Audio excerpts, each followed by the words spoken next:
He left 2 weeks after our son was born. No note, no explanation, just the echo of a slammed door and a newborn's cry cutting through the silence he left behind. That night, I held my baby tighter, his tiny chest rising against mine, as if reminding me that someone still needed me. When I told my parents, I expected comfort.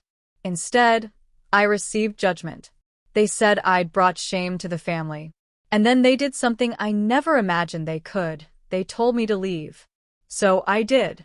It was raining when I stepped out that night, carrying my child and a small bag of baby formula. I had nowhere to go, but I carried something stronger, a quiet fire inside me whispering, "You'll remember this." He wasn't always the man who walked away. When we met, he was kind, patient, and had this way of making the world feel small, like I was the only thing that mattered. We used to dream on the floor of our first apartment. No furniture, just plans. He promised me stability, family, forever. But forever came too soon. The warmth in his voice cooled. He stopped looking at me like I was home. The first time he stayed out late, he said it was work. The second time, he didn't even bother lying. It wasn't hard to find out. People talk. And truth loves attention. He was with her, the woman he once called just a friend. I didn't scream. I didn't confront him. I simply watched him slip into a new life as if ours had never existed. Watched my name fade from his conversations. Watched him post photos online, her hand where mine used to be. I cried once. Then I stopped. Because grief is temporary. But memory is ammunition. I worked day and night. Office by day, freelance by night, nursing my son between deadlines. Exhaustion became my armor. Every sleepless night hardened me. Every paycheck saved became a step toward freedom. When people pitied me, I smiled. They thought I was broken, but I was building, quietly, patiently. He didn't know I'd gone back to school. Didn't know I'd started a small design agency for my laptop. Didn't know that in 5 years, that small agency would sign the very company he worked for as a client.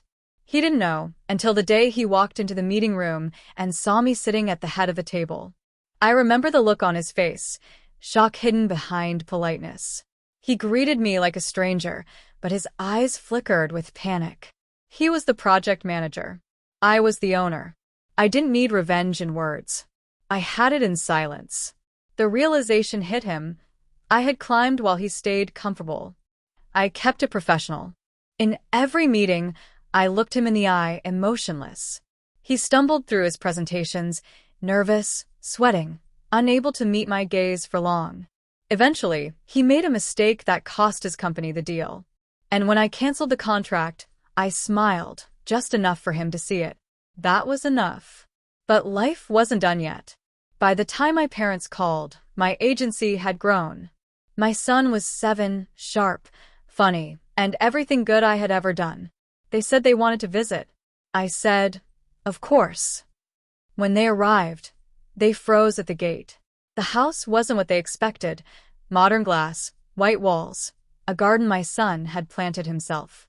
My mother's eyes filled with tears. My father stayed silent.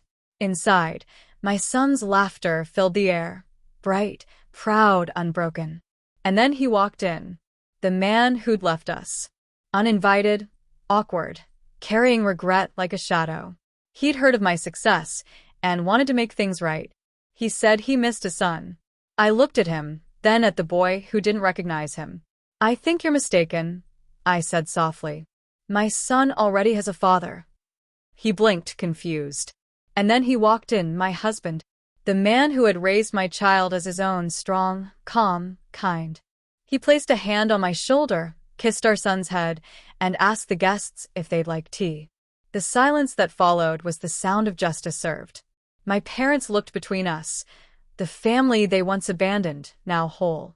My ex looked like a man watching his own replacement, realizing too late that life had moved on without him. Every choice he made had carved his own exile. I didn't gloat. I didn't need to.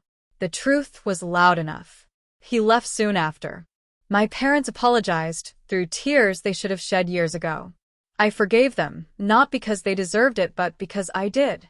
That night, I stood by the window, watching my son sleep. The moonlight touched his face just like it had when I held him in that tiny rented room years ago.